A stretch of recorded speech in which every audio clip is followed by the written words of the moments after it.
o buenos días a las personas que os estáis conectando desde el otro lado del Atlántico. Bueno, este es el primer webinar de 2026 de la comunidad de formación de INAP Social, y para eso vamos a contar con Juan Freire. Hola, Juan. Hola. Buenos días, porque Juan es uno de los que está conectado desde México. Bien, este webinar es una muestra clara de intentar responder a las demandas que surgen de la propia comunidad a partir de una entrada que hizo Juan Freire en su perfil de LinkedIn. Eh, Se comentó eso en uno de los canales, concretamente en un grupo de chat que tenemos, y varias personas pidieron directamente, pues habría que intentar que contactar los dinamizadores con Juan para intentar pedirle que haga un webinar y tal. Y bueno, eso hicimos y, bueno, y hay que decir públicamente que Juan tardó minutos en contestar afirmativamente y en decir que estaba encantado de participar. Bien, antes de darle la palabra, la idea es que él bueno, nos dé una charla. Le pedimos yo qué sé, de en torno a 40 a 45 minutos, una cosa así. Luego abrir micrófonos a que, bueno, podamos comentar y podamos preguntar. Mm, bueno, el título ya lo habéis visto todos, por la temática que vamos a tratar, que habla de aprendizaje continuo y aprendizaje en el puesto de trabajo, ¿no? Me vais a permitir que para presentarlo, tengo aquí unas notas de su LinkedIn y que él mismo me pasó, y os las digo y le pasamos la palabra rápidamente. Bien, Juan Freire ha liderado varios equipos multidisciplinares en contextos científicos, corporativos y de startups, centrados tanto en el desarrollo rápido y la creación de prototipos de nuevos productos, ideas o proyectos, como en el lanzamiento al mercado, la operación y la mejora continua de productos y servicios. Los marcos científicos, críticos, intensivos en datos y experimentales, y de diseño estratégicos centrados en el usuario, son la base de todo su trabajo. Gran parte de su experiencia se ha basado en el desarrollo y uso intensivo de plataformas y productos digitales y en la colaboración o el liderazgo de equipos digitales. Tiene experiencia en sostenibilidad y ciencias ambientales, desarrollada principalmente en universidades y spin-offs. En 2011 dejó la universidad para trabajar en consultoría de estrategia e innovación y para fundar diferentes proyectos empresariales. Ha sido cofundador de 10 empresas y startups centradas en sostenibilidad, educación, tecnología, innovación y diseño. Desde 2017 trabaja para el Tecnológico de Monterrey, una de las principales universidades de América Latina, en diferentes roles de liderazgo relacionados con la innovación educativa y digital y la transformación de la organización. Ahora desarrolla soluciones y proyectos para transformar la educación superior y el aprendizaje a lo largo de la vida. Como socio de Éutica, precisamente esta es la razón, ¿no?, que os decía, por la que un poco llamó la atención y se nos pidió lo de este webinar. Y para transformar territorios, comunidades e industrias hacia la sostenibilidad y la economía circular. Como socio de Inviable, no sé si se dice así, Inviable. Además, es investigador asociado del Instituto para el Futuro de la Educación, el Tecnológico de Monterrey. Bueno, pues muchas gracias de nuevo, Juan, por tu amabilidad y por tu generosidad al aceptar de inmediato participar en este webinar. Y bueno, tienes la palabra, todo tuyo. Muchísimas gracias, José Antonio. Y al contrario, es un placer estar con todos vosotros y lo primero agradecer el tiempo a todos los participantes y espero que sea una sesión amena e interesante. Si me permiten, voy a compartir ya pantalla, por utilizar una presentación. Eh, Muy bien. Yo creo que ya se debe estar viendo, ¿no? La portada de la presentación. Se ve, Y Juan, se ve bien. vale, perfecto. Era para chequear. Entonces, bueno, pues José Antonio ya ha introducido un poco esta presentación que pretende ser casi, casi, no diría un diálogo, porque voy a hablar yo, después tendremos tiempo para conversar, pero por supuesto, a lo largo de mi presentación, pues voy a ir enlazando una serie de ideas, conceptos, perspectivas que nos ayuden a entender el por qué es relevante el aprender hoy en día en un entorno profesional y cómo lograrlo, ¿no? Y vaya por delante que mi camino es más bien a la inversa. O sea, yo he trabajado mucho tiempo y sigo trabajando en entornos de educación superior, de universidades, ayudando en procesos de innovación educativa, transformación de las propias organizaciones. Y siempre mi leitmotiv, el mío y los equipos con los que he trabajado, es cómo hacer el aprendizaje más real, más próximo a la práctica ciudadana o profesional, ¿no? Entonces, poco a poco nos hemos ido acercando a modelos que, digamos, que estén más situados en los contextos reales de vida de las personas. Y hemos llegado a un punto en que en realidad, como veremos después, pues para nosotros el aprendizaje sucede en muchos lugares, en muchos contextos, y no tendría por qué haber diferencias, sí diferencias instrumentales, adaptaciones, pero no tendría que haber diferencia. Debería haber un continuo entre cómo aprendemos dentro de una institución académica, cómo aprendemos en un puesto de trabajo o cómo aprendemos, si me permitís, en el espacio público, ¿no? Por decirlo de alguna manera. Como comentaba antes, bueno, pues yo he trabajado los últimos años en el Tecnológico de Monterrey, en México. En estos momentos, bueno, pues sigo vinculado, como decía José Antonio, a través de ese centro de investigación, que tiene una sede en España, realmente con quien colaboro, sobre todo con la sede en España. Y formo parte de un pequeño equipo, una empresa que se llama Éutica, que tiene sede en Galicia, de donde yo soy, aunque yo me muevo entre México y España. Y desde esa pequeña empresa, pues trabajamos en estos momentos sobre todo con universidades, pero también con otro tipo de organizaciones en procesos de innovación educativa y de transformación de las propias organizaciones. Y para eso desarrollamos o utilizamos tecnología, ¿no? Tenemos como dos almas, el alma tecnológica y el alma, llamémosle, de educación. Bueno, esta es un poco la hoja de ruta, no voy a entrar en ahora porque es un poco, ya la hemos publicado y es el viaje que os sugiero para esta sesión. Pero antes de empezar, me gustaría hacer algunas reflexiones, ¿no? Y aquí titulaba, y tuve muchas dudas porque puse, ¿qué está sucediendo en el mundo? Y después creo que mi reflexión era, quizás no está sucediendo tanto como a mí me gustaría. Eso es más un deseo que una realidad, ¿no? Pero creo que están pasando cosas en el mundo de la educación superior, del aprendizaje a lo largo de la vida, formación permanente, educación continua, como le queramos llamar, porque le llamamos de muchas maneras, o sea, lo que sucede en la educación post-educación superior, por decirlo de alguna forma, y el mundo del desarrollo del talento. El desarrollo del talento me refiero a lo que sucede dentro de las organizaciones, cuando tenemos que encontrar talento, tenemos que hacer que ese talento trabaje con nosotros y ese talento se tiene que desarrollar continuamente dentro de nuestra organización.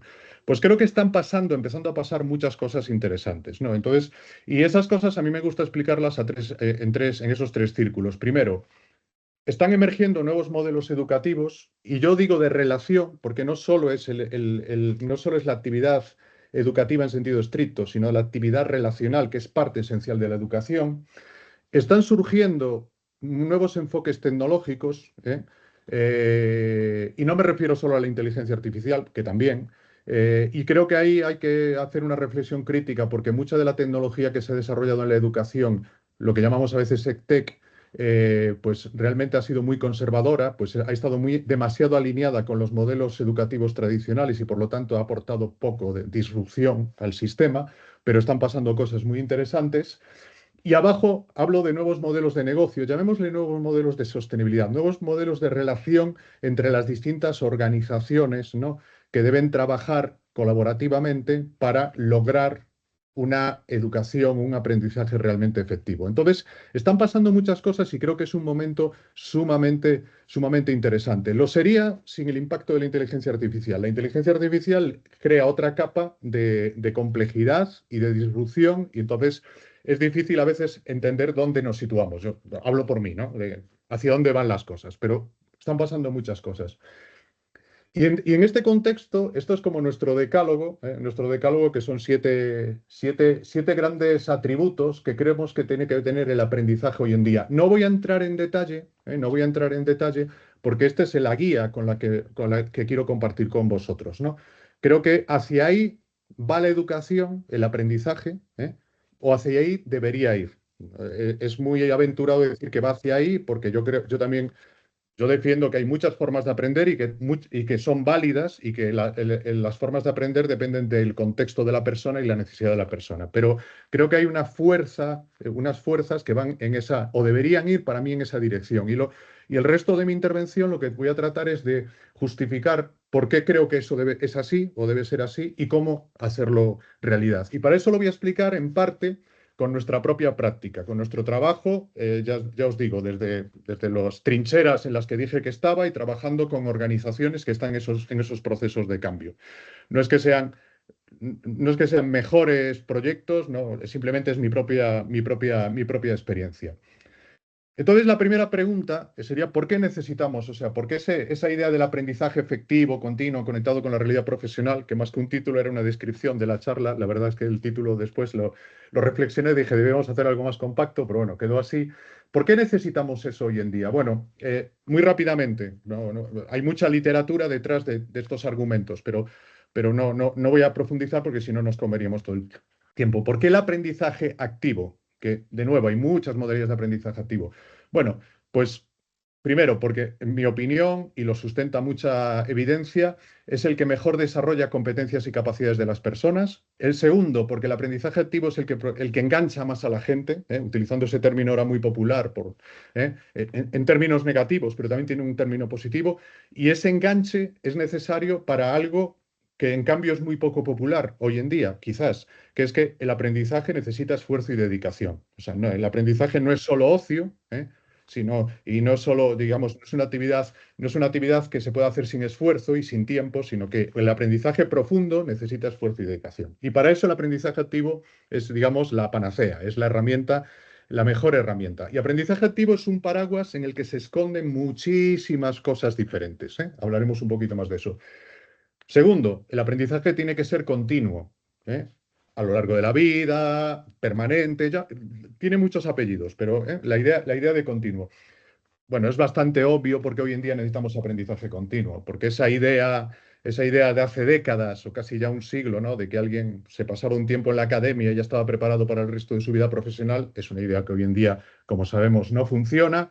Hoy en día mucha gente cambia muchas veces de trabajo, cambia algunas veces de rol, no solo de trabajo, sino de industria, de función, etcétera, etcétera. Y aunque no cambies de trabajo, aquí estamos en una comunidad que trabaja en el sector público, que es un sector que tiene menos movilidad en ese sentido, pero aún así la propia naturaleza del trabajo cambia. Entonces necesitamos adaptarnos a ese cambio, necesitamos flexibilidad. Y el aprendizaje continuo implica flexibilidad, porque entonces entramos en el mundo de la gente que tiene responsabilidades, trabajos, familias, etcétera, etcétera, y necesita personalización, necesita adaptarse a las necesidades de aprendizaje específicas de la gente. Entonces, estos paradigmas del activo, de lo continuo, tienen muchísimas implicaciones a la hora de repensar cómo ofrecer educación a esos nuevos públicos, y no tan nuevos, que ahora son parte del ecosistema educativo. Y ya no sirve la traslación directa del modelo académico, del modelo que todos seguramente hemos vivido en la universidad,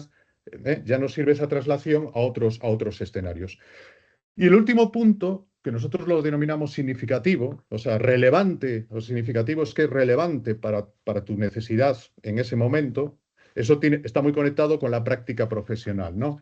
Entonces, ¿por qué necesitamos aprendizaje significativo? Porque necesitamos aprender para desarrollar de forma efectiva una serie de funciones profesionales. Aquí hablo más del contexto profesional, pero podríamos hablar de funciones ciudadanas, o sea, de nuestro papel como ciudadanos, no solo como profesionales, ¿eh? Y necesitamos que el aprendizaje sea activable, aplicable de forma casi inmediata en nuestro trabajo. Un gran problema, por ejemplo, al que se enfrentan hoy en día muchas organizaciones es que ese proceso que le llamamos onboarding, ese proceso por el que alguien entra y aprende cómo es el trabajo dentro de la organización hasta que ya realmente es productivo, por decirlo de alguna forma, en algunas profesiones es un proceso que dura muchísimo tiempo y por lo tanto significa una inversión muy grande para las organizaciones y una reducción en la productividad, etcétera, etcétera. ¿De acuerdo? Entonces tiene muchas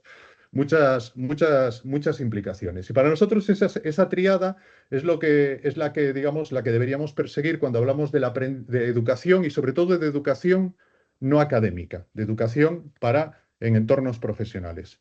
A nosotros nos gusta mucho utilizar una metáfora que, bueno, cuando la contamos parece que la gente la entiende, o sea, se entiende fácilmente, ¿no? Entonces os la cuento aquí, que es aprender es como cocinar. ¿Eh?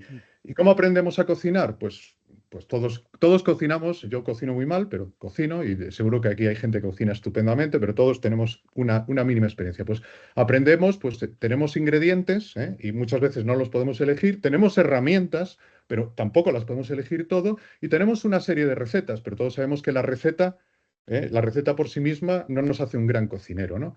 Y juntamos todo eso en un proceso de trabajo activo. Y ese proceso en el que estamos produciendo, creando algo, estamos aprendiendo a la vez. Y aprendemos siempre. ¿Eh? Y ahí aludimos a tres referentes que son de cultura popular, ¿no? Y, y siempre nosotros decimos, cuidado, porque tú puedes tener una masterclass de un gran cocinero y ahí no aprendes. Está muy bien, es ocio, es un consumo de un contenido y está genial y te da información, pero ahí no aprendes. ¿Cómo aprendes realmente? Pues aprendes realmente en dos formatos que son dos extremos. Aprendes realmente, todos conocemos MasterChef, no sé si se sigue llamando así, que es una especie de escape room, porque te sueltan en la cocina y te dan unas instrucciones y ahí tú te tienes que buscar la vida. Y es una forma de aprender, aunque lo veamos como un concurso. O sea, ahí lo vemos como una demostración, ahí sería una validación de habilidades, no aprendizaje, pero realmente es aprendizaje. Y tenemos otro formato, que es el formato de taller, donde hacemos lo mismo que en MasterChef, pero alguien nos está acompañando. No nos está dando una clase magistral, nos está dando pistas, nos está haciendo preguntas, nos está haciendo sugerencias y en ese proceso de acompañamiento nos lleva a maximizar nuestro aprendizaje. A nosotros nos gusta pensar que la educación debería ser, siempre que fuese posible, pues moviéndose entre esa idea del MasterChef y la idea y la idea del taller. Y de hecho, y ahora lo veréis, hemos trabajado para codificar cómo diseñamos procesos de aprendizaje para que sucedan de esa manera. Y digo, al codificarlos me refiero cuál es la metodología y cómo usamos tecnología para que nos ayude a ser eficaces en ese proceso de diseño, de codificación, del que hablaremos a continuación. Para eso, como os decía, pues nosotros, yo creo que es muy importante utilizar una serie de... Utilizamos el término frameworks que viene del mundo del diseño o marcos de trabajo, que es más amplio que la metodología. Un framework yo lo entiendo más como una caja de herramientas y de procesos en los que tú eliges cuáles te interesan. Pues es muy importante contar con procesos y herramientas para diseñar y para vivir ese aprendizaje activo, que yo lo voy a traducir como basado en retos, pero el basado en retos es una forma de aprendizaje activo. Ahora veréis que para mí el reto es la forma más profunda de aprendizaje activo, ahora lo comentaremos. Y entonces os voy a contar un poquito no os voy a mostrar una metodología, os voy a mostrar un poco los atributos de esas metodologías o de esos frameworks, ¿no? Cosas que son importantes y que, ojo, pueden parecer obvias, pero en el mundo, por ejemplo, en el mundo de la educación superior, raramente se aplican de verdad. Primero, el, el aprendizaje debe estar centrado en las necesidades y el contexto de los usuarios. Los usuarios son las personas que aprenden. Los estudiantes, en un contexto más amplio, la palabra aprendedores, aprendices, como les queramos llamar. Ahí veis dos ejemplos. El primero lo que veis arriba es esa pirámide generacional. Eso no es trivial. O sea, por ejemplo, en las universidades hoy en día hay un problema grave, hay una brecha generacional. Los estudiantes pertenecen a ciertas generaciones, Z, alfa, ya, que tienen una cultura, una forma de ver el mundo, una forma de aprender, y sus profesores pertenecen a otras generaciones. Y esa brecha es un gravísimo problema a la hora de gestionar los procesos de aprendizaje. No voy a entrar en detalle, pero estamos trabajando con algunas universidades en las que ese es el problema fundamental que ellos identifican para evolucionar, digamos, para tener éxito en los procesos educativos. Y abajo lo que veis también es el resultado de otro proyecto, y ahí es cuando nosotros decimos, oye, qué necesitan nuestros usuarios, y esto es un proyecto de lifelong learning, y como veis definimos 4 usuarios, que tiene que ver con su edad, pero también con su posición profesional. Identificamos 4 necesidades. Y lo interesante, no voy a entrar en detalle, es que 2 necesidades son en sentido estricto de aprendizaje y las otras 2 no las consideramos aprendizaje, son de acompañamiento, de guía, de recomendación, de descubrimiento, etcétera, etcétera. Esta reflexión inicial es la que nos llevó a diseñar experiencias de aprendizaje, itinerarios de aprendizaje adaptados a cada uno de esos públicos. No una oferta única, que es lo que normalmente un catálogo, en el que la persona elige, sino una oferta que está perfilada hacia ti. Entonces, el empezar desde aquí, el empezar desde pensar quién es mi usuario, qué necesita y cuál es su contexto, qué tiempo dispone, etcétera, sus expectativas, es para nosotros esencial. Y eso, ya os digo, no voy a hablar de la metodología, eso nos lleva a trabajar de determinadas maneras. Segundo punto que para nosotros es importante, una vez que entiendes bien tu usuario, lo primero para nosotros es definir lo que llamamos objetivos de aprendizaje. Dejadme aquí un comentario. Esto parece muy obvio, no lo es. Normalmente, sinceramente, la educación comienza desde los contenidos, desde el sílabus, desde el corpus de conocimiento que le quiero ofrecer a alguien, lo cual es muy, muy respetable, está muy bien, pero no empieza desde qué es lo que necesita aprender esa persona. Entonces, esto es muy importante y nosotros lo practicamos de esa manera. Este pequeño diagrama, para nosotros, organizamos lo que una persona debe aprender definiendo un perfil profesional que lo definimos como una serie de funciones, o capacidades. Utilizamos la palabra función porque es poco utilizada en el mundo pedagógico, así no entra en colisión con las innumerables categorías de organización, de competencias, habilidades que todos conocéis, ¿no? Entonces, para nosotros, un perfil profesional se puede definir por una colección de funciones que al final, cuando alguien las define, son unas pocas, son menos de 10, y cada una de ellas es el resultado de la combinación de una serie de competencias. Y no voy a entrar en más detalle. Y entonces, para nosotros, eso es fundamental, identificar cuáles son esas funciones, porque esas funciones son el material a partir del cual diseñas la experiencia de aprendizaje. Y, de hecho, esto que me parece que es muy, muy relevante, hay múltiples modalidades. Aquí nos restringimos al aprendizaje activo, ¿no? Pero hay varias modalidades de aprendizaje. Por ejemplo, problemas, proyectos, retos. Entonces, muchas veces la elección de unos u otros es arbitraria, es en función del gusto del que diseña, del educador, o de la disponibilidad de recursos, ¿no? Pero en realidad, nuestra hipótesis, y la hemos validado, es que en realidad cada modalidad se adapta mejor o peor al desarrollo de un tipo de competencia y de un tipo de función, e implica una dimensión social diferente. Aquí voy lanzando ideas que no estoy aterrizando, o sea, porque cada una de estas podríamos profundizar y explicar esto en qué se traduce, pero es importante partir de los objetivos, es importante elegir modalidades de aprendizaje, digamos, coherentes con los objetivos, y es importante entender que la modalidad implica una determinada contexto social del aprendizaje, que es uno de los grandes retos que tenemos hoy en día, ¿no? Cómo diseñar y operar aprendizaje colectivo y cómo poder, por ejemplo, poder evaluarlo de forma robusta. Otro elemento que es importantísimo, y aquí está expresado de una forma muy académica, algunos de los ejemplos, de hecho este ejemplo no es nuestro, es de una universidad norteamericana, de Minerva, que me parece que lo hacen muy bien, es la idea de la evaluación. La evaluación siempre se ha considerado tradicionalmente como algo que sucede al final y para determinar si alguien acredita o no acredita un conocimiento, una competencia, etc. La evaluación tiene otro rol que yo creo que es mucho más importante, que es permitir el acompañamiento al que aprende. Y eso implica que la evaluación debe estar distribuida a lo largo del tiempo. Lo que veis ahí en este diagrama sería un curso, y como en un curso hay múltiples oportunidades para la evaluación. Y la evaluación lo que permite es observar a la persona, entender dónde está y, por lo tanto, proporcionarle retroalimentación y acompañamiento efectivo. ¿De acuerdo? Esto, ojo, tiene unas implicaciones muy fuertes en cuanto al uso de datos. O sea, este modelo siempre ha fracasado porque es muy intensivo en trabajo humano. O sea, al final el profesor se ve desbordado y lo que hace es una simulación de evaluación formativa y se convierte muchas veces en algo perverso.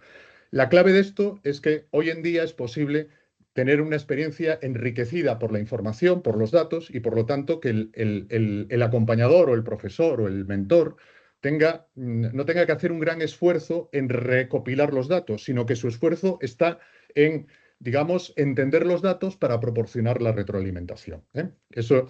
Y el acompañamiento, también debemos tener en cuenta que tiene múltiples dimensiones. Me quedo con la parte izquierda, olvidaros un poco el de la derecha. Este es de otro proyecto con otra universidad.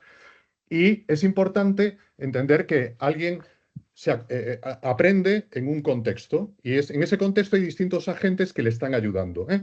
Y puede estar el académico, pueden estar profesionales, que a veces son los mismos, pueden ser sus pares, y hay un entorno de comunidad. Y hoy en día hay formas de diseñar esto y de potenciar, por ejemplo, que el papel de los pares o el papel de la comunidad en los procesos de acompañamiento al aprendizaje. Esos son ingredientes que, ojo, no es que no existiesen hasta ahora, sino que nacían orgánicamente, o sea, no eran por diseño, ¿eh? Entonces, por ejemplo, pues pongo un ejemplo, el campus universitario es un buen ejemplo. El campus universitario era un entorno donde sin diseñarlo sucedía todo esto, de una manera u otra, porque la gente se encontraba. ¿Qué es lo que ha pasado? En cierto momento la gente deja de acudir al campus, ¿eh? Por múltiples razones, esa es una discusión más amplia, y entonces el problema no es que la gente no acuda al campus, es que todos esos mecanismos informales que fomentaban el aprendizaje y el desarrollo de las personas desaparecen por completo, ¿eh? Y eso genera una crisis tremenda. Y muchas veces se dice, es que los estudiantes no vienen al campus. Ese no es realmente el problema. El problema es mucho más profundo. Y bueno, esto en relación con lo anterior, y aquí ya o sea, y para nosotros, ese acompañamiento, esa figura emergente del que acompaña, del que mentoriza, del coach, como le queramos llamar, es una figura muy, muy, muy relevante. Es una figura que además ya deja de ser solo humana. O sea, parte del acompañamiento hoy en día sucede a través de algoritmos, y eso no tiene que ser necesariamente malo, al contrario. O los algoritmos empoderan al humano que hace el acompañamiento. Y el diseño, que es ese dial que veis ahí, ¿no? Dibujado, el diseño de cuánto nivel de acompañamiento le proporcionas es el que determina el tipo de experiencia de aprendizaje. Y nosotros, por ejemplo, hemos experimentado como un mismo itinerario de aprendizaje lo puedes ofrecer sin acompañamiento, y es una forma de aprender, o lo puedes ofrecer con un acompañamiento absoluto, guiando paso a paso a la persona, y es otra forma de aprender. Y fijaros, no es que cambie el itinerario, no es que cambie el programa, cambia el acompañamiento. Entonces, si vais combinando todas las piezas, podéis generar un tipo de experiencia y de resultados de aprendizaje muy adaptados a lo que vosotros estáis buscando, ¿eh? Nosotros no, yo siempre digo, yo no prejuzgo si se necesita muchísimo o poquísimo acompañamiento. Hay escuelas de arte en las que el estudiante entra el primer día y nunca tiene una clase, y un año después presenta el resultado. Eso sí, tiene una serie de expertos a los que acude libremente cuando él quiere, y es muy libre de no acudir. Y hay otros programas en los que todos los días tienes sesiones, tienes retroalimentación, tienes pruebas, tienes test, etcétera, etcétera. ¿Qué está bien y qué está mal? Las dos cosas pueden estar perfectas. Depende del usuario, depende de la necesidad. Otro elemento que es importante, que es crítico, es cómo diseñamos la flexibilidad y la personalización. La flexibilidad es lo que te permite personalizar la experiencia de aprendizaje. Fijaros que hablo de experiencia de aprendizaje como un genérico, porque una experiencia de aprendizaje puede ser un curso, puede ser un programa, una licenciatura, un grado, puede ser una maestría, pero puede ser un itinerario de formación que se ofrece dentro de una empresa. Puede ser muchas cosas, por eso hablamos en genérico de experiencia de aprendizaje. Pues Hay dos claves a la hora de flexibilizar. La primera es en los qués, en los objetivos de aprendizaje. No todo el mundo, y antes ya os puse, de hecho el primer slide de este bloque aludía a eso, de cada público necesita un qué, ¿no? Nosotros utilizamos este modelo muy sencillo de la izquierda, ¿no? En el que aquí explicamos lo que para nosotros es lo que popularmente se llama reskilling, o sea, skilling, reskilling, upskilling, perdón por el anglicismo, ¿no? Pero como aprender, reaprender y mejorar, ¿no? Aumentar capacidades, ¿no? Entonces, para nosotros esto nos vale para determinar, oye, nuestro público cuando llega, en qué círculo se ubica y cuál es la trayectoria que va a seguir, cuál es el viaje que va a seguir. Y a partir de ahí, o sea, el punto donde se ubica es el punto de inicio y el punto de destino. Esa brecha es la que nos permite definir los objetivos de aprendizaje. Después, obviamente, hay muchos elementos que son comunes, etcétera, etcétera. Y a la derecha es el otro elemento de flexibilidad, que es el cómo. No solo es qué quiero aprender, que el aprendizaje sea significativo, sino cómo puedo o quiero aprender, a qué velocidad, con qué intensidad, etcétera, etcétera. Eso es un enorme reto cuando salimos del mundo clásico universitario de una persona que está dedicada al 100% a la universidad. Y es muy sencillo, pero es que el mundo no es así. Es más, el mundo de la universidad ya no es así. Ya los estudiantes no quieren eso. Quieren trabajar, necesitan muchas otras cosas. Entonces, ¿cómo modulas los ritmos e intensidad de aprendizaje? Lo que veis ahí es un ejemplo de un itinerario real para un perfil técnico, en el que veis que cada uno de esos cuadraditos podéis decir que es un curso, en nuestro caso es una misión, pero veis que hay como las flechas que los van uniendo y hay como unos numeritos, o sea, cada persona, en función de su punto de partida, entra por un lugar y, digamos, vive la experiencia de una determinada manera. Y después, esos cursos están diseñados para que haya mucho grado de, mucha flexibilidad en la duración, etcétera, etcétera. Entonces, ahí hay toda una artesanía y toda una serie de algoritmos para maximizar la flexibilidad sin volvernos locos, porque también, ojo, la flexibilidad total se convierte en totalmente inmanejable, ¿no? Entonces, este es un caso muy específico. Creo que siempre son casos muy específicos, pero aquí mi llamada de atención es, este debe ser un elemento central en nuestra reflexión. ¿Cómo conseguimos flexibilidad en los objetivos y en los ritmos y la intensidad de aprendizaje? Y eso es lo que nos va a permitir personalizar la experiencia. Y también nos va a permitir decir, oye, esto es para ciertas personas y no para otras personas. Porque, como digo, la flexibilidad nunca puede ni debe ser infinita. Y queda un último punto, un último atributo que creo que es importante. ¿Cuál es el rol de los espacios físicos? Aludí antes al campus. Y para nosotros, y este es el diagrama de la izquierda, para nosotros, sinceramente, el aprendizaje presencial, que hoy en día se convierte en un tema de gran discusión, se justifica, el presencial se justifica por el aprendizaje social. O sea, yo tengo que estar en un espacio con otras personas cuando voy a aprender con las otras personas. De muchas maneras. Puede ser un diálogo, puede ser que estoy diseñando un proyecto, puede ser un tribunal, lo que sea. Algunas de esas cosas se pueden hacer, obviamente, online, pero hay otras cosas que funcionan mejor en presencial. ¿Cuál es el grave problema que tenemos muchas veces? Que seguimos usando la presencialidad para actividades en las que no hay ningún aprendizaje social, por lo menos en el núcleo duro de la experiencia de aprendizaje. Y en esos elementos de aprendizaje social, es la segunda reflexión, la que tenéis a vuestra derecha, creo que podemos aprender mucho de prácticas que no son estrictamente educativas, de prácticas que suceden en espacios de innovación. Y ahí tenéis un ejemplo de un laboratorio de innovación ciudadana, y ahí hay como una serie de herramientas, de procesos de trabajo que son muy interesantes. Creo que lo más interesante hoy en día, referido al aprendizaje presencial social, lo podemos encontrar fuera del mundo de la educación y ya se está aplicando en el mundo de la educación o lleva mucho tiempo aplicándose en el mundo de la educación. Ahí aparecen los bootcamps, los hackatones, ¿no? Da igual un poco los nombres porque ya sabéis que después los pervertimos y los usamos de muchas maneras. Bueno, esto muy rápido. Nosotros, o sea, creemos fervientemente, hemos ido, yo y el equipo con el que trabajo, hemos ido aprendiendo que estas son claves en hacer un buen aprendizaje y hemos ido creando herramientas para facilitar ese proceso. Y en nuestra otra alma, aquí ya hablo de nuestro proyecto Éutica, y os lo pongo de ejemplo, siempre hemos pensado que la tecnología no es la clave, pero la tecnología ayuda mucho. Y que cuando diseñamos una experiencia de aprendizaje tenemos que pensar en la tecnología desde el minuto cero, no tenemos que pensarla a posteriori. Y que la tecnología que se usa en educación, sinceramente, es muy ineficiente y muy disfuncional. Te puedo hablar un poquito más.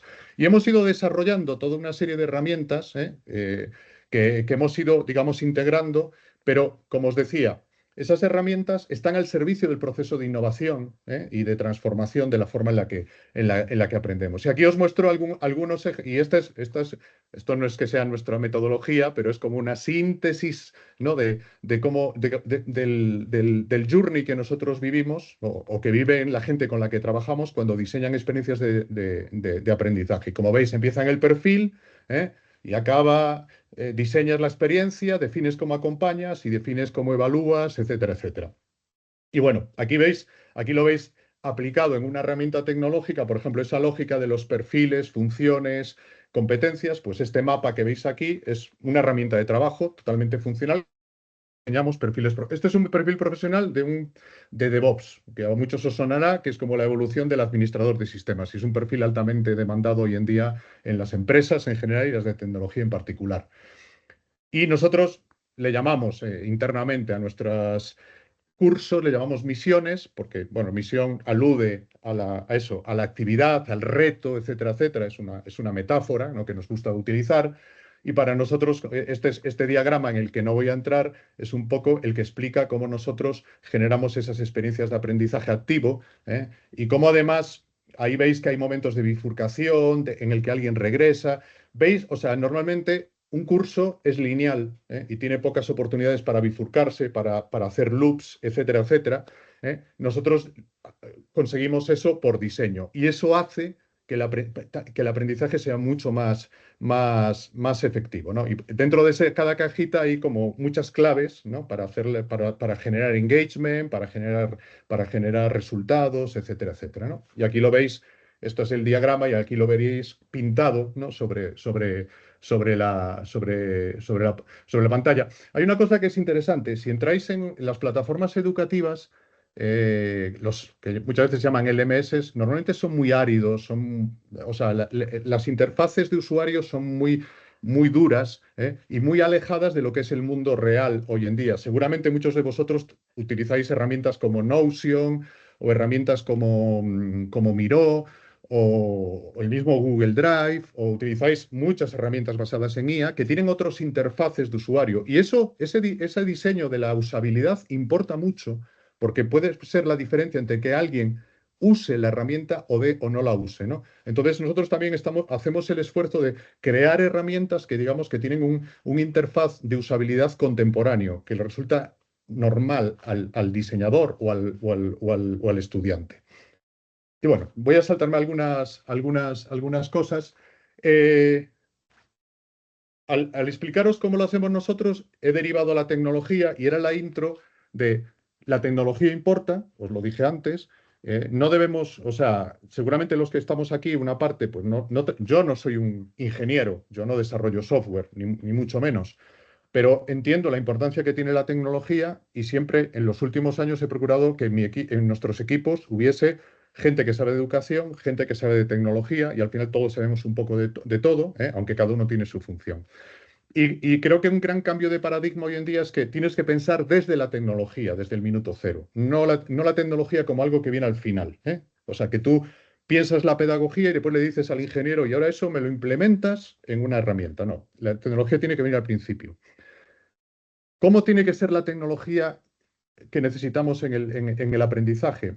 Pues yo confronto dos modelos. Hoy en día, la tecnología educativa, y siento la generalización, está dominada por herramientas que se llaman Learning Management Systems, bueno, CRMs, pero sobre todo los famosísimos LMS, todos los hemos usado, todos los conocemos, se llaman Moodle, se llamaba Blackboard, no sé si sigue existiendo, se llama Canvas. Después hay los LXPs, que son versiones con más sofisticación, o sea, más flexibilidad, etcétera, etcétera. Pero seamos claros, todas esas herramientas están centradas en algo que es necesario, que es el management, la administración. No son herramientas para el diseño o para vivir la experiencia. De hecho, id a hablar con cualquier profesor de una universidad y preguntarle, ¿cómo usas tú tu LMS? Y te dirá, pues ahí coloco los materiales y después trato de huir del LMS y uso otras plataformas, ¿eh? Y eso genera un problema porque las plataformas son externas. Bueno, ya sabemos, no, cada uno hace la guerra por su cuenta porque siente que no tiene herramientas que realmente le aporten, ¿eh?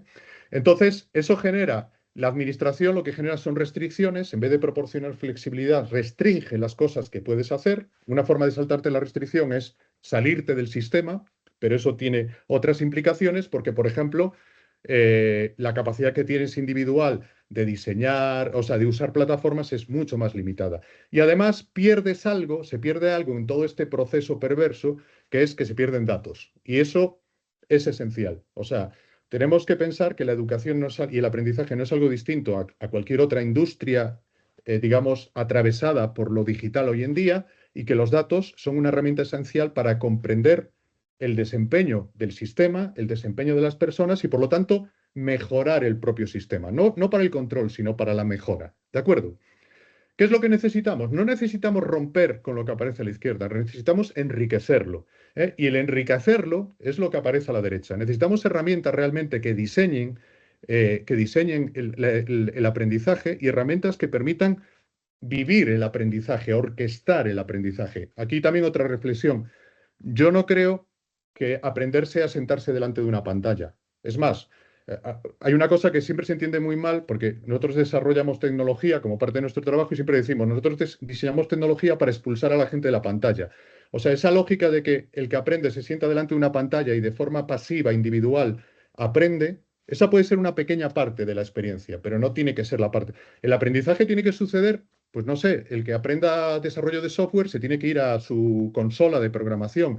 El paisajista tendrá que ir a su estudio y tendrá que pintar con la herramienta que sea y tendrá que ir al espacio público. O sea, cada uno tiene que trabajar en el contexto apropiado. ¿De acuerdo? Entonces, para nosotros es muy importante diseñar capacidades de diseño y de experiencia, y que esas capacidades potencien al diseñador y al estudiante y al aprendedor y además generen un círculo virtuoso, no perverso, de datos, de flujos de datos, ¿vale? Y eso es un poco lo que... Y entonces ahí sí que hay para nosotros un cambio profundo y radical que creo que vamos a vivir en los próximos tiempos. Me lo salto aquí. Y relacionado con esto es, si necesitas múltiples capacidades, posiblemente no las tienes todas en la misma plataforma. Otro gran error de la tecnología educativa es esa idea monolítica, ¿no? Es como Moodle lo hace todo. En Moodle gestionas, diseñas, vives la experiencia, tiene foros, tiene... No, esa idea monolítica, ¿cuál es la consecuencia? De que la mayor parte de esas capacidades son muy imperfectas y nadie las usa. Alternativamente, ¿cómo vive la gente hoy en día? Pues usa distintas herramientas para distintas actividades, pero esas herramientas se hablan entre sí, ¿eh? Muchas veces se hablan entre sí con fines perversos, para captar datos. Eso lo conocemos muy bien porque la parte negativa de esa interoperabilidad y de esa integración la sufrimos, y somos víctimas en nuestro día a día. Pero ojo, hay una parte positiva de eso. Entonces, la lógica, por ejemplo, esto refleja un poco cómo nosotros pensamos nuestra arquitectura tecnológica, algo que es muy profundo, pero es muy importante. Es que las cosas sucedan donde tienen que suceder. Si tenemos sesiones de videoconferencia, sucedan pues en Teams hoy o en Zoom o donde sean, pero si queremos dialogar en formato asíncrono, pueda suceder, no sé, en Discord o en WhatsApp, donde nosotros, ¿cómo conectamos todo, pero generamos un entorno desagregado, pero conectado, en el que los datos relevantes los tenemos y podemos entender el comportamiento de la gente y lo que está pasando en ese sistema? Ese es otro elemento que, ya digo, normalmente no se habla de eso, pero creo que es sumamente importante. O sea, la tecnología hoy en día es muy, muy relevante. Y relacionado con la tecnología, y ya casi con esto, ya casi estamos cerrando, me quedan como 10 minutos, quería comentaros, hacer algunas reflexiones sobre sobre elementos que tienen que ver con la tecnología. El primero, hablamos mucho de los datos. Siempre utilizo este ejemplo. Esto, muchos lo conoceréis. Esto es una aplicación para hacer deporte. Se llama Strava. Por cierto, ahora se ha popularizado mucho porque dicen que es el nuevo Tinder, ¿no? La gente hace deporte para encontrarse con otra gente, etcétera. Hay dinámicas sociales muy interesantes. Pero siempre me ha parecido el ejemplo máximo, de uso inteligente de los datos para generar una comunidad de aprendizaje, porque la gente que hace deporte aprenden. ¿eh? Si lo pensáis bien, os invito a que los que lo usáis ya lo conoceréis, pero veréis ahí cómo aprendes contigo mismo, porque tienes datificada tu experiencia, aprendes con tu equipo, con la gente que tú eliges, pero aprendes con la comunidad, con los referentes, y todo está mediado por datos.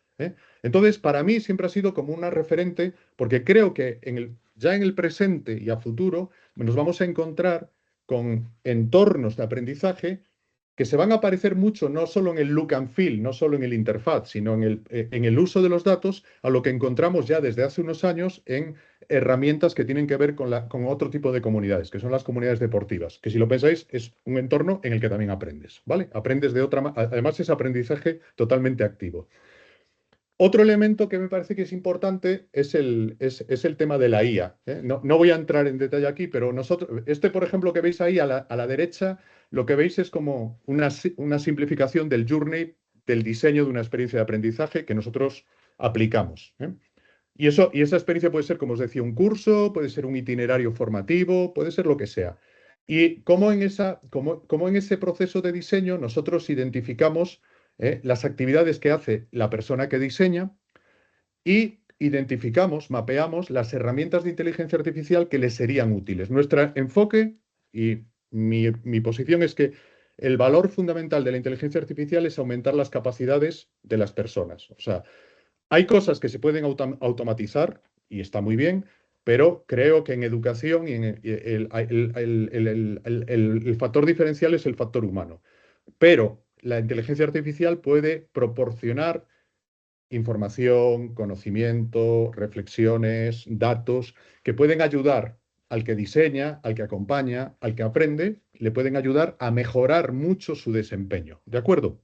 Entonces nosotros sistemáticamente hemos mapeado, y esto lo actualizamos porque como esto cambia constantemente, hemos mapeado, y esto lo veis un poco más detallado, hemos ido mapeando qué herramientas nos podrían ser de utilidad. Os pongo un ejemplo que es esa cajita negra que aparece ahí, ese agente narrativo. Eso es un prototipo, hoy en día ya lo tenemos integrado, etcétera, etcétera. Pero en nuestra forma de entender la educación es muy importante generar una narrativa. O sea, que el curso, el reto, esté amoldado con una narrativa. Esa narrativa puede ser una narrativa real de un entorno de trabajo. O sea, tú puedes diseñar una experiencia de aprendizaje basada en lo que hace alguien en su trabajo. Puede ser una ficción. Entonces, para enganchar a la gente, consideramos que es importante desarrollar una buena narrativa. Y eso es un trabajo, eso es una carga de trabajo que lo hemos medido, es relevante, etcétera, etcétera. Es una cosa que normalmente no se hace. Y además, muchas veces el diseñador no es buen guionista, por decirlo de alguna forma. Lo que hemos hecho, desarrollamos una herramienta que tú lo que haces es muy sencillo. Tú le dices, mira, yo quiero crear una historia para generar una experiencia de aprendizaje alrededor de este contexto, con estas necesidades, etcétera.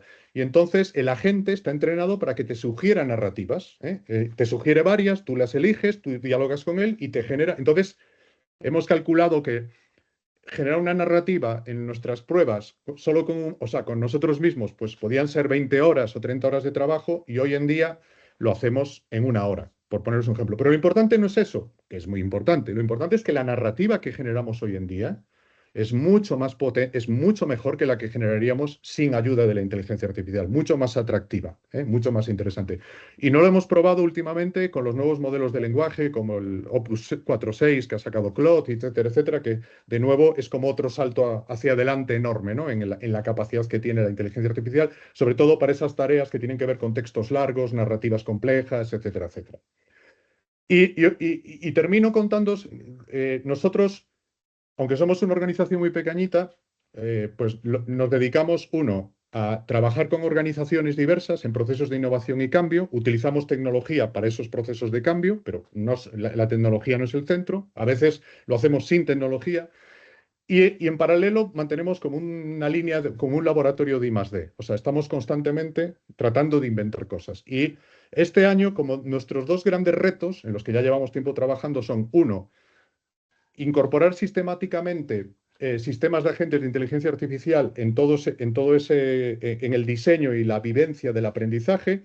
Y ahí veis en verde como los cuatro grandes retos que nos tenemos planteados es cómo fortalecemos el diseño y cómo hacemos escenarios complejos ¿no? Escenarios complejos de aprendizaje, bifurcaciones, loops, etcétera, etcétera.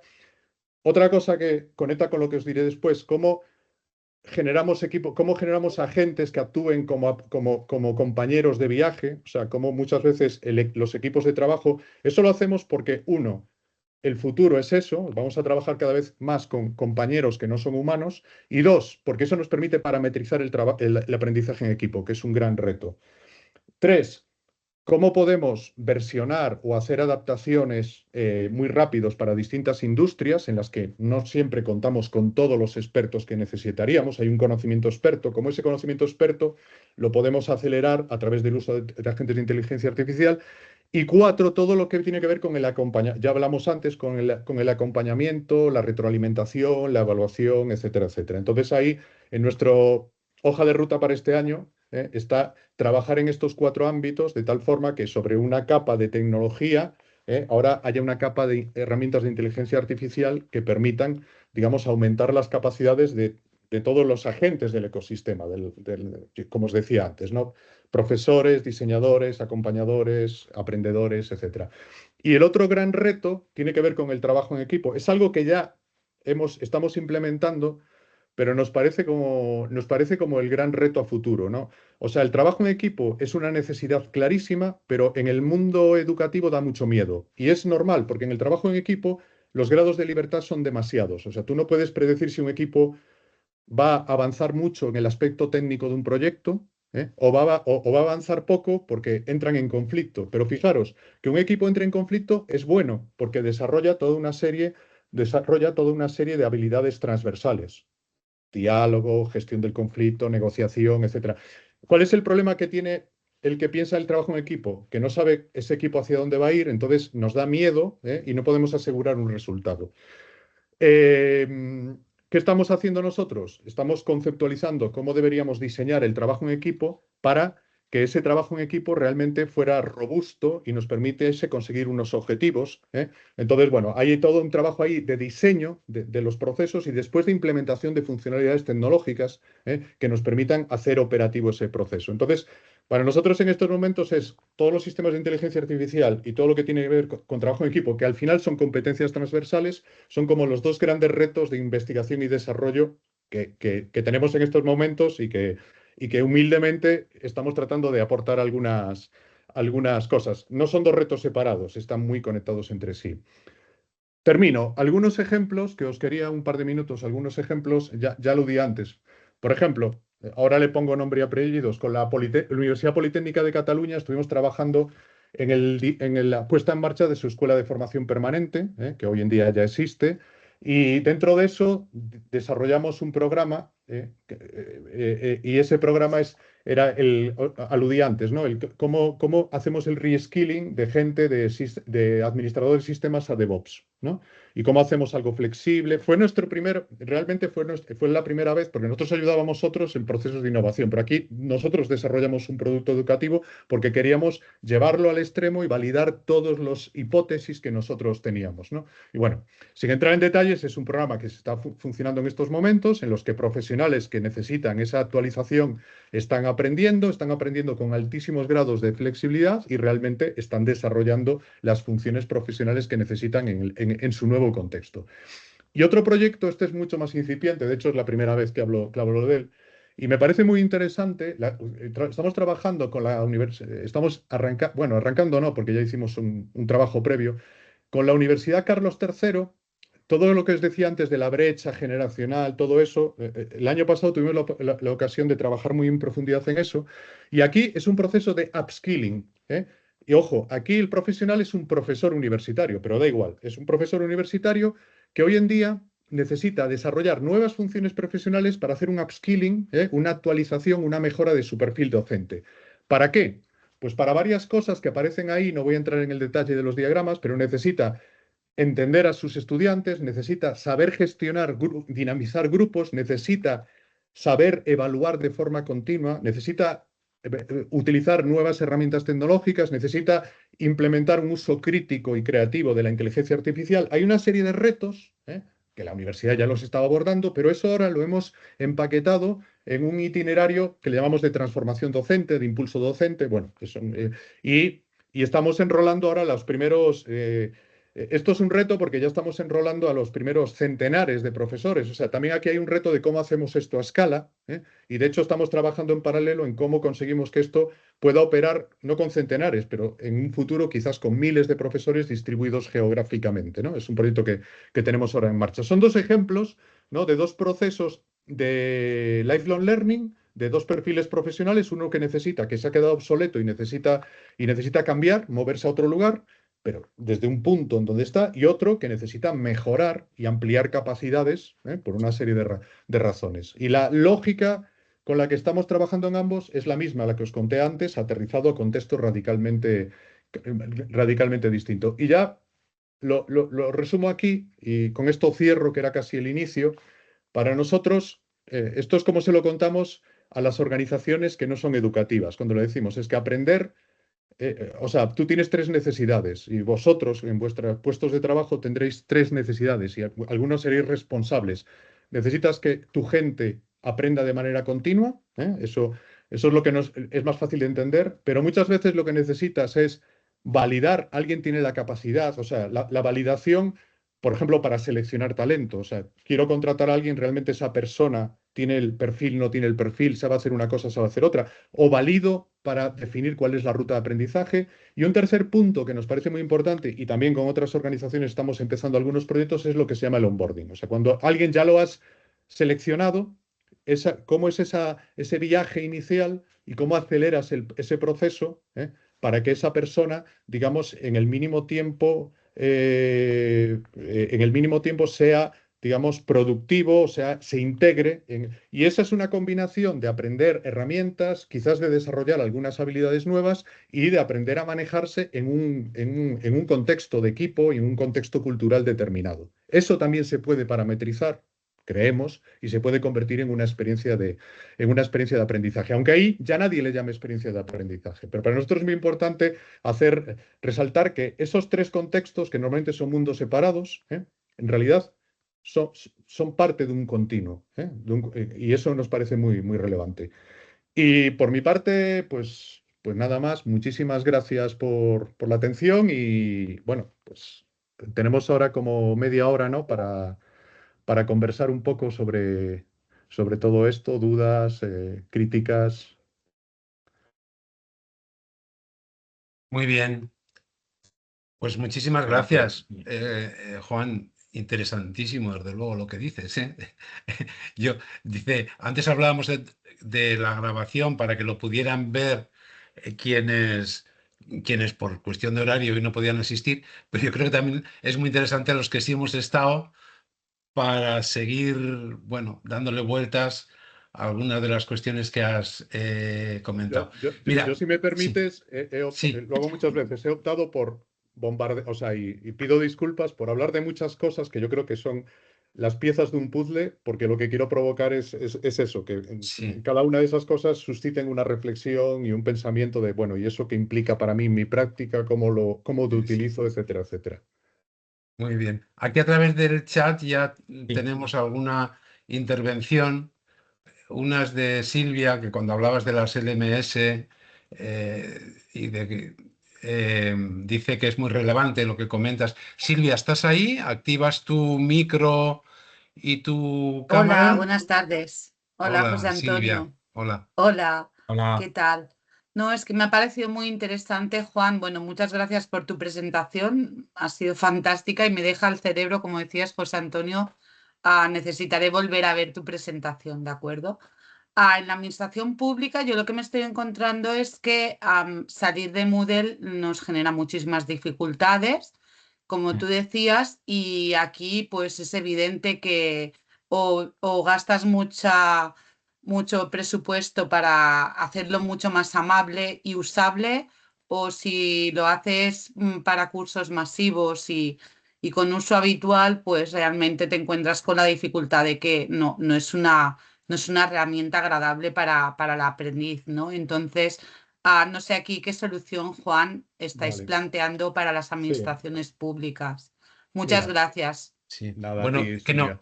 no te has presentado, Silvia. Ay, perdón, Sí, perdón. Soy Silvia Martínez, trabajo en la Escuela de Administración Pública de Cataluña, muy fan y absolutamente de acuerdo con todo el modelo de aprendizaje y todas las cuestiones que has comentado, Juan. Y también en mi área que lidero en la escuela llevamos todo el tema de gobernanza de herramientas Vale, tecnopedagógicas. Gracias, perfecto. ¿eh? A ti. Mira, la pregunta, o sea, iba a decir lo de que me alegro que hagas la pregunta, pero realmente me alegro mucho y y me voy a sincerar aquí, ¿vale? O sea, quizás voy a decir cosas que a lo mejor no debería decir. Primero, y os cuento un poco nuestro propio viaje y reflexión, de indagación y cómo, o sea, nosotros lo que nos motiva es cómo, o sea, creemos que hay una serie de problemas en la forma en la que aprendemos, en las organizaciones, cómo conseguimos que la gente cambie. Y ahí hay una serie de barreras. Una barrera en este mundo es la barrera de las plataformas tecnológicas. O sea, cada organización ha apostado por una tecnología, le ha invertido mucho tiempo y dinero, aunque sea de código libre como Moodle, porque hay que mantenerla, hay que adaptarla, bueno, toda esa serie de cosas. Entonces, si tú le planteas que, oye, cambia la plataforma, el fracaso uf, es total. O necesitarías mucho tiempo y muchos recursos para convencer a la gente. Yo en el Tecnológico de Monterrey me tocó la fase final de vivir el cambio de Blackboard a Canvas, que fueron 5 años de viaje. Bueno, yo llegué al final y no le presté mucha atención, pero os puedo decir que fueron 5 años de una inversión enorme de esfuerzo para conseguir un cambio, una mejora, pero una mejora para mí totalmente marginal. No le cambió la vida a nadie. Entonces, nosotros lo que hemos planteado, aquí para nosotros había dos retos. La tecnología importa, entonces si todo lo vas a hacer con Moodle, tú lo estás diciendo, se convierte en algo horrible, o sea, al final desbarata, porque los proyectos de innovación tienen que tener una cierta velocidad. Si la herramienta que usas se convierte en tu principal problema, acabas abandonando porque se convierte en imposible.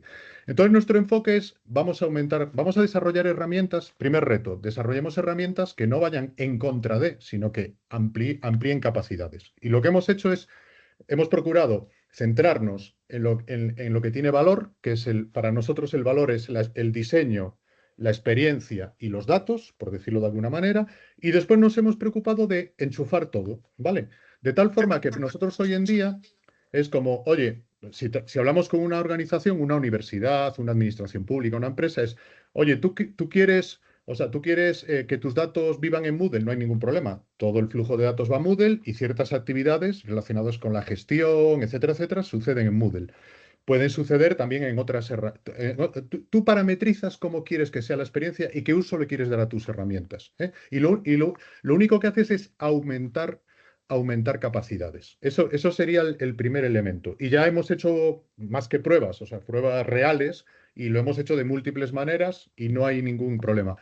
Y aquí va mi reflexión. Creo que hoy en día plataformas como Moodle, sinceramente, buena parte del management que hacen es inútil. O sea, creo que hay cosas que se hacen porque o sea, porque se hacen de siempre, pero hoy en día o ya no son necesarias, que tienen mucho que ver con la administración, etcétera, etcétera, o se podrían hacer de formas mucho más eficientes.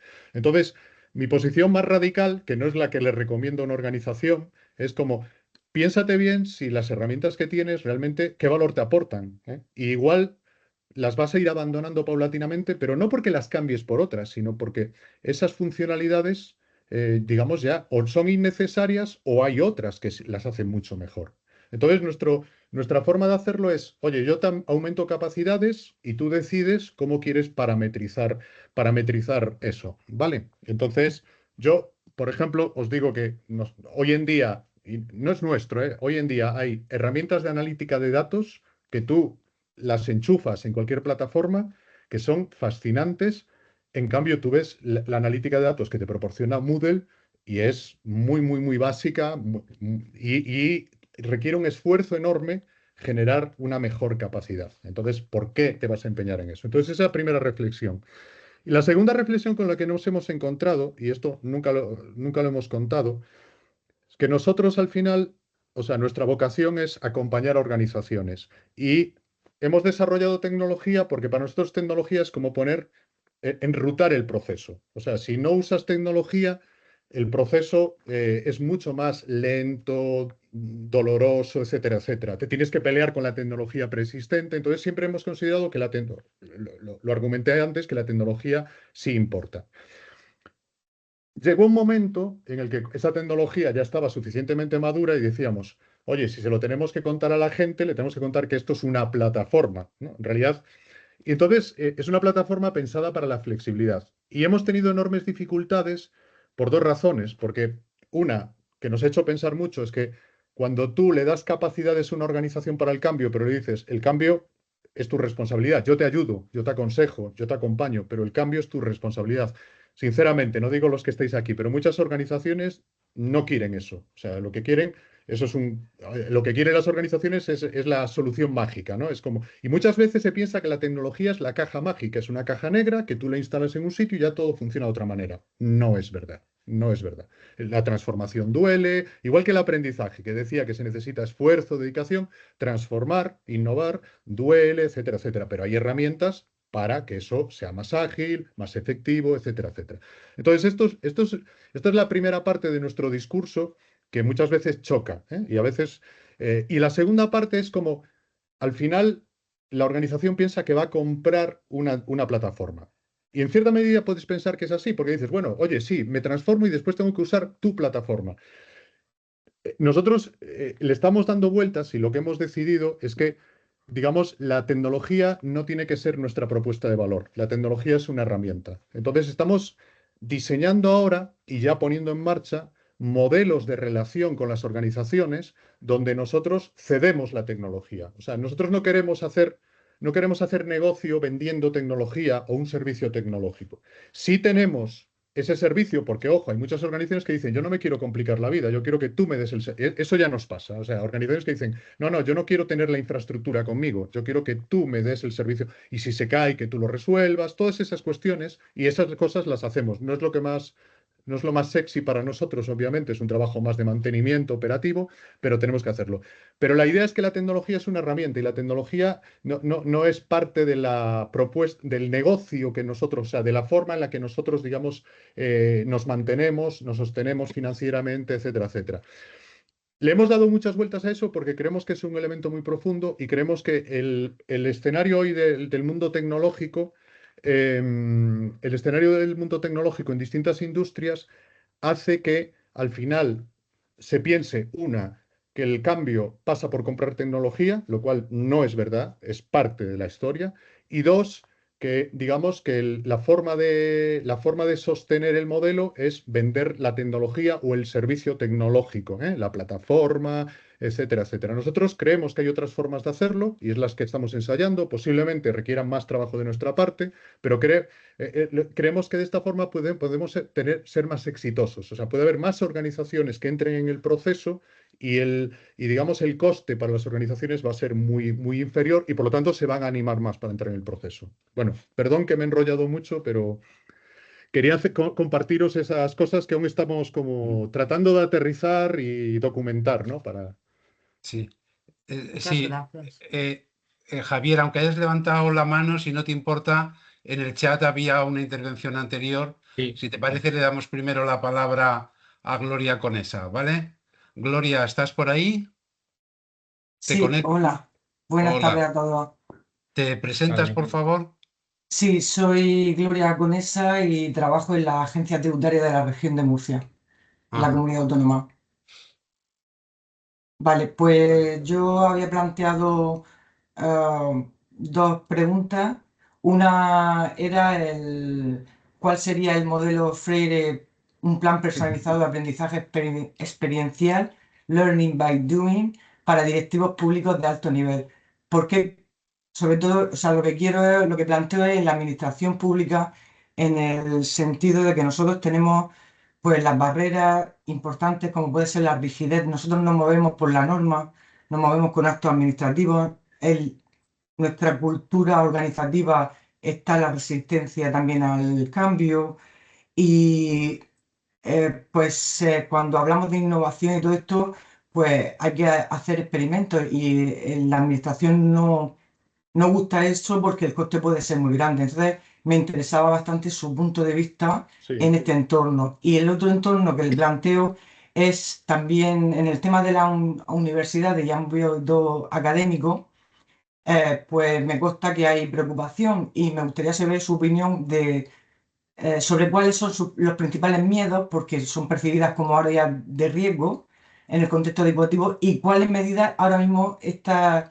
organizaciones se están planteando afrontar esos riesgos, con qué medidas. En el sentido de que la universidad se encuentra hoy con unos estudiantes, usted ha puesto antes lo de la pirámide generacional, que obviamente hay unas herramientas que son mucho más atractivas a la hora de aprender.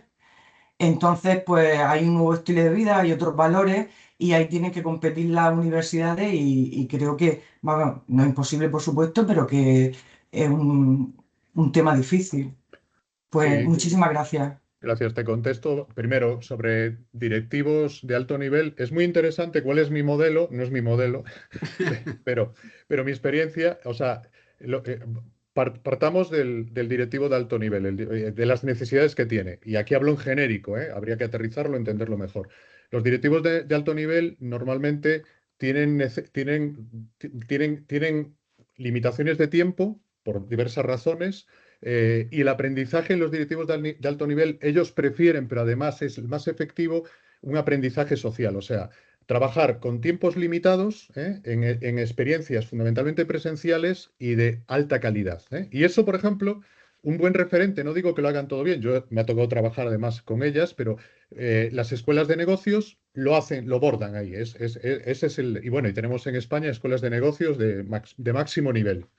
Y está muy bien, el modelo de la escuela de negocio para ese perfil de usuario me parece que se adapta muy bien. Entonces, para mí es una combinación entre esas experiencias presenciales o no presenciales, pero síncronas, de alta calidad por la calidad del diálogo, por la calidad de la persona con la que van a tener la oportunidad de interaccionar, etcétera, etcétera, con experiencias asíncronas, en las que ahí sí que pueden ser mucho más de, digamos, de reflexión, de lectura, etcétera, etcétera, donde los vas exponiendo, a una serie de tendencias, de cambios, etcétera, etcétera, porque un directivo de alto nivel necesita tener visión estratégica. O sea, para mí necesita liderar un equipo y necesita saber hacia dónde va su organización y hacia dónde va el mundo, ¿no?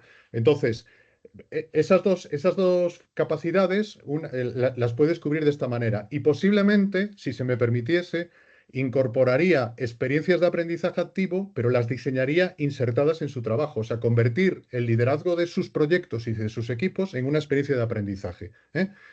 Entonces, esos tres elementos para mí serían claves. Lo podemos detallar mucho más, pero ahora, así, de manera desordenada, es como yo lo veo.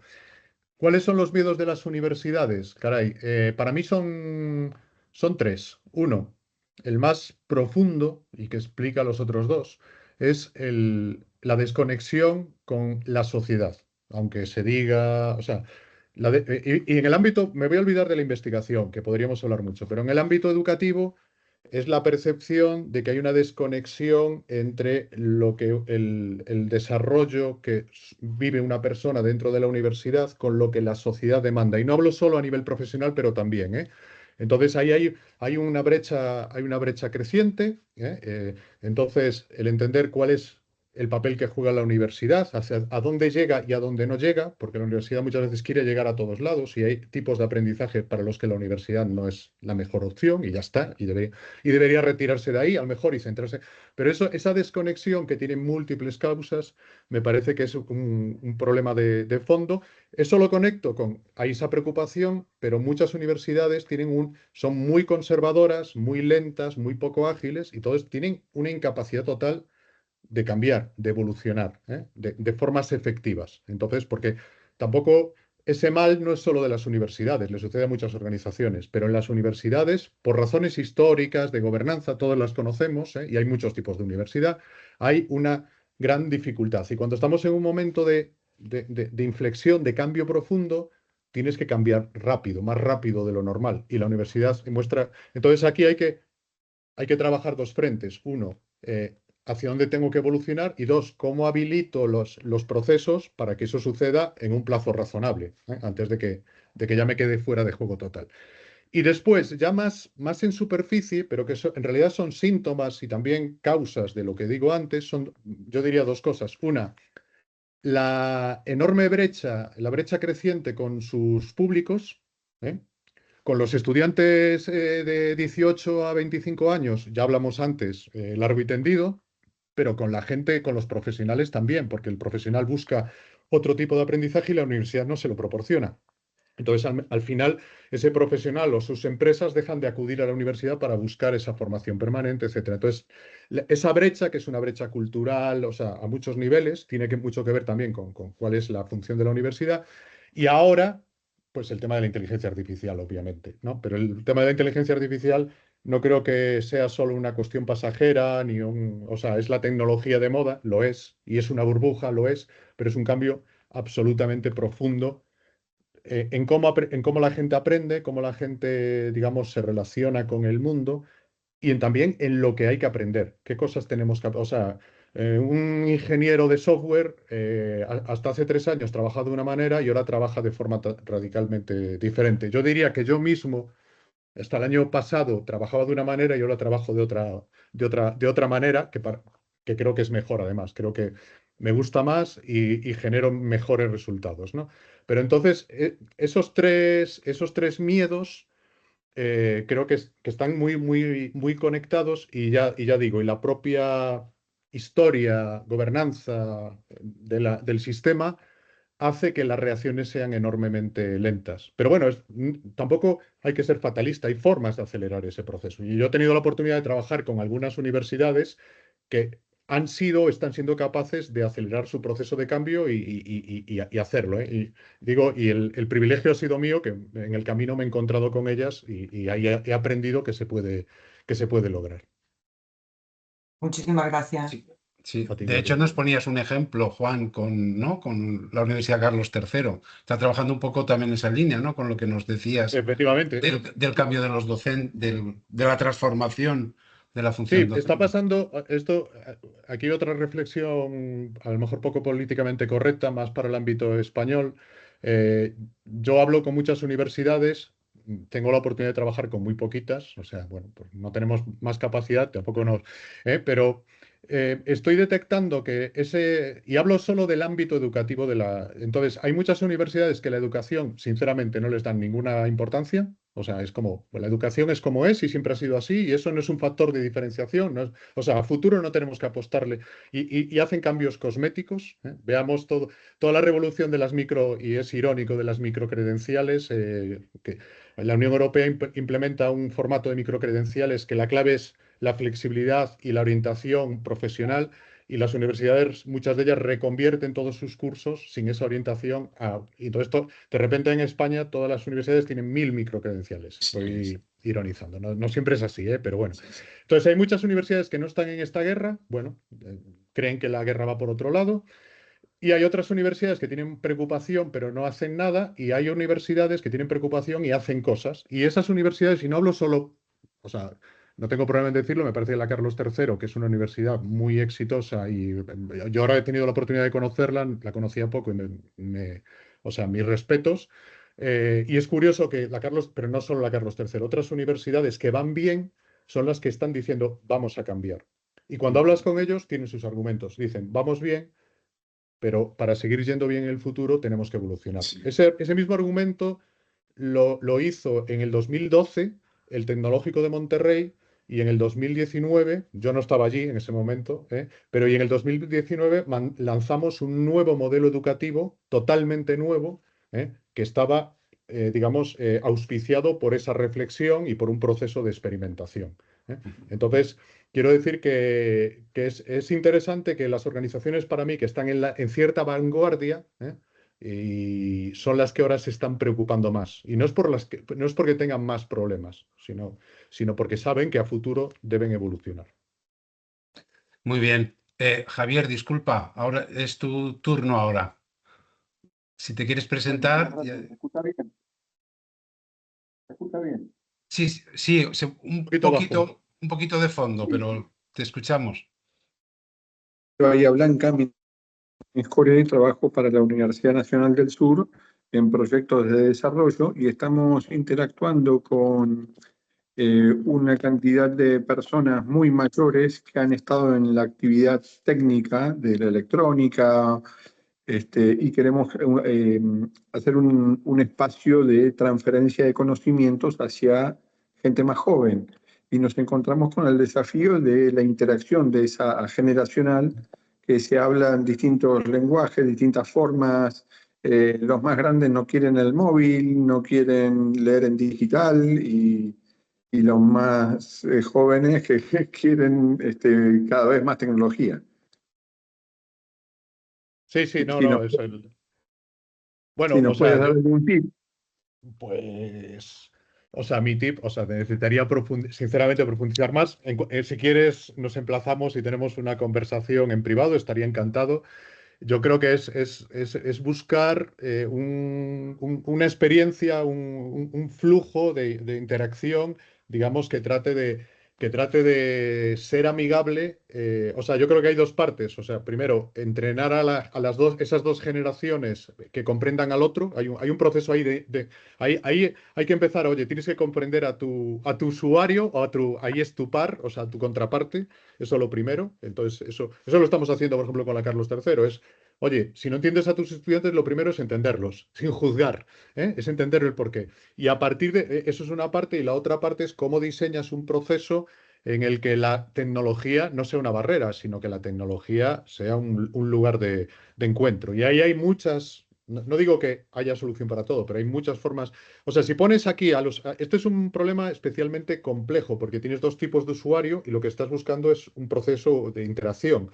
Y dos usuarios radicalmente distintos. Pero ahí tienes que, el diseño se enfrenta muchas veces a eso y tienes que trabajar con esos dos usuarios como un tándem. Pero además me parece súper interesante. Nunca lo había, o sea, nunca me había pensado en ese caso, me parece muy sugerente. Hablemos, si te parece. Sí, por cierto, bueno, tenéis mi contacto, si no, los organizadores, José Antonio, por supuesto, podéis, o sea, mi correo electrónico, etcétera, y encantado de poder conversar con más calma sobre los temas que consideréis, ¿eh? Muchas gracias.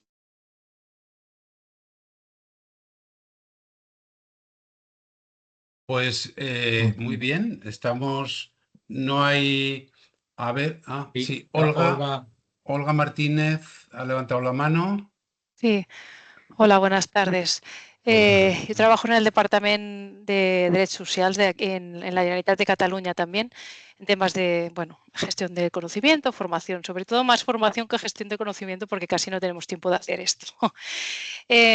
Estoy aquí desde hace poquito y ya 2 años, poquito ya son 2 años. Y cuando entré, lo primero que pregunté es dónde está el aula de formación, el aula Moodle, y me dijeron, no tenemos. Yo dije, ay, qué desastre, pues vamos corriendo a contratar una. Y a los 2 meses de haber dado el primer pie, pensé, pues no sé si estoy haciendo bien, porque digo, yo creo que el Moodle es como muy anticuado.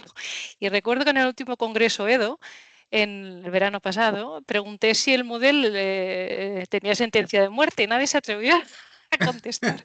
Aquí ya veo que Freire es mucho más crítico. La cuestión es que yo igualmente al final hemos implantado un aula Moodle. No sé si le doy mucha trayectoria, pero la ventaja que le veo también es que hay muchos alumnos que ya saben usarlo y muchos docentes que también. Y entonces a veces cuando tienes disparidad de alumnos, de docentes, que muchos cuando empezó el team no sabían cómo hacerlo y después le pasas al Zoom o se hacen un lío entre ellos, dices, bueno, pues al menos si tenemos un repositorio con algún material, algún foro, a veces facilita el hecho de que ya tengan experiencia en otros Moodles, que es una herramienta muy, muy extendida. Bueno, es simplemente un comentario, porque aquí hemos denostado un poquito al Moodle, pero... Sí, no. Estaba pensando, estamos matando, o sea, pobre Moodle, o sea, porque Sí. primero Moodle fue una tecnología muy valiosa, además hay que reconocer, la liberaron como código, o sea, eso favoreció mucho la implementación, etcétera. Como todas las tecnologías, pues muestra ciertos signos de obsolescencia, no solo Moodle, porque hay un cambio de paradigma y es muy difícil que una herramienta tecnológica, digamos, sobreviva a un cambio tan profundo de paradigma. Por ejemplo, del ordenador, digamos, de sobremesa al móvil, cosas de ese tipo, ¿no? Entonces, y también de la lógica del contenido a la lógica de la interacción. Entonces, sí, yo no sé si el Moodle está, o sea, a mí os lo diría de otra forma. Primero, reconocimiento a todo lo que ha significado Moodle. Moodle sigue haciendo algunas cosas. Yo no sé si Moodle va a morir o no. O sea, yo sí tengo claro que hay ciertas funcionalidades adicionales que necesitamos. No sé si eso va a acabar en que Moodle desaparezca o Moodle va a tener un rol junto con otras herramientas. A mí no me molesta. O sea, mi planteamiento es, si una organización, yo empiezo a trabajar en una organización o con una organización y tienen Moodle, desde luego nunca diría prescindir de Moodle. No, eso puede ser, puede que suceda al final o puede que al final encontremos la funcionalidad que tiene. No tengo, y no empezaría, o sea, creo que los procesos de cambio tampoco tienen que empezar por voy a romper con todo el pasado. No, tienes que construir sobre lo que tienes. Y como tú dices, es que Moodle tiene funcionalidades que están bien, o sea, es un repositorio, o sea, vale para ciertas cosas y ya está. O sea, ¿y por qué te vas a inventar otra cosa cuando hay cosas posiblemente mejores también para eso? Pero ¿por qué te vas a inventar otra cosa si tienes Moodle? Pero sí, o sea, sí, también a mí me duele un poco porque no, pues parece como que queremos destruir algo que está totalmente obsoleto y puede tener su papel. De acuerdo. Muy bien. Muy Bueno, bien. Pues, a ver, Fernando. Te lanzo una pregunta, Juan, si puede ser. venga. Mira, has comentado que cambia mucho, bueno, que estamos cambiando, yo creo que todos, ¿no? Un poco la manera de trabajar, ¿no? Con la irrupción de la inteligencia artificial. Eh, Claro, luego estamos viendo que en la administración, la gobernanza, el uso, en la formación en temas de inteligencia artificial y el incorporarla como herramienta están siendo excesivamente lentas, ¿vale? Y bueno, pues la gente ha optado por hacerlo un poquito de tapadillo en muchos casos. Hicimos una encuesta y nos decía que la gente lo usaba sin que sus jefes lo supieran y sin decir, oye, que la estaban usando, ¿no? La inteligencia artificial tal en sus herramientas, bueno, se ayudaban un poco, pero no se decía, porque claro, también ahí, oye, el tema de la ética, de la privacidad de datos, de datos confidenciales y todo ese tipo de cosas, ¿no? ¿Alguna recomendación que se te ocurra a ti para la administración, cómo debíamos de movernos y para el usuario que has comentado, oye, venga, cambiamos la forma de trabajar, ¿cómo hacemos, Yo, no? mi recomendación es o sea, primero, no tener una actitud defensiva, eso es lo primero. Segundo, asumir la realidad, o sea, entender el fenómeno en la parte que podemos entender, que hay una parte que quizás no podemos entender, y ahí hay un debate, pero eso es lo primero. Y a partir de ahí, yo dibujaría dos grandes fases. Esto es una simplificación total. Una primera fase experimental, que para mí tiene dos niveles. La institución tiene que pensar su estrategia a futuro, y ese es un trabajo y las personas de la institución tienen que experimentar, tienen que tener ciertos grados de libertad y ciertas herramientas primero para aprender a usar la herramienta y segundo para ver cómo la herramienta mejora sus procesos de trabajo, los cambia, etcétera, etcétera. Entonces, hay dos capas que tienen que hablarse, pero que trabajan casi con autonomía. Eso sí, la institución tiene que procurar proveer una caja de herramientas mínima al usuario, pero el usuario va a utilizar otras herramientas y creo que está bien, ¿vale? Y ahí tiene que haber unas condiciones de contexto, ¿no? Unos límites, o sea, que y ahí podríamos discutir mucho. Y a partir de cierto momento emergerá una estrategia, que será una estrategia que definen los líderes, pero que está inspirada en las prácticas de la fuerza de trabajo, de las personas, y esa estrategia es cuando vamos a definir cómo nosotros, la IA, forma parte de qué procesos cambian, qué procesos se amplían, ¿no? Cómo es el trabajo de cada persona, etcétera, etcétera. Y ahí hay que ser proactivos. La institución tiene que preocuparse de tener unas infraestructuras de IA, que sean capaces de proveer todo ese cambio. Las instituciones en estos momentos están pensando en compro licencias y ahí los sospechosos, no va de comprar licencias, es algo mucho más sofisticado y más profundo. La verdadera revolución en la inteligencia artificial no está pasando en la ventana del chat, que usamos todos en el móvil, etcétera, etcétera. La verdadera revolución es mucho más sofisticada y mucho más dependiente de infraestructuras y de decisiones tecnológicas y decisiones de cómo trabajamos. Entonces yo dibujaría eso, la primera, la toma de conciencia, y la segunda, la experimental, a 2 niveles, y la tercera ya desplegar una estrategia que tiene que ser una estrategia orientada a la mejora continua, porque es que es una tecnología que cambia. O sea, no puedes decir, va a ser así y los próximos no. O sea, cambia constantemente. Sí. Bueno, Yo creo que hay camino, ¿eh? Hay camino. Hay camino, sí, es lo interesante. Sí. Yo os voy a tener que dejar porque tengo un compromiso ahora, pero ha sido un gran placer el poder compartir este tiempo con vosotros. Sí, además estamos ya en el tiempo, nos hemos pasado 5 minutitos. Muchísimas gracias, Juan, por tu participación, por tu disponibilidad, por tu generosidad y por tus enseñanzas. Y nada, seguiremos en contacto. Y a los participantes, a quienes habéis asistido, también muchas gracias por vuestra asistencia. Ya os decimos, como lo estamos grabando, lo pondremos a vuestra disposición. Perdón, lo pondremos a vuestra disposición en cuanto podamos subir la grabación a nuestro repositorio. Ya está. Fernando, no sé si quieres tú comentar algo más. Nada, sí, nada, lo que tú estabas comentando, que vamos a pasar la grabación y bueno, estamos en contacto, como ahí tenéis también el contacto de Juan y bueno, muchísimas gracias a todos y bueno, especialmente a Juan por la disponibilidad y por lo que nos ha contado tan interesante. Muchísimas gracias. Un placer. Hasta otra. Hasta Gracias. luego.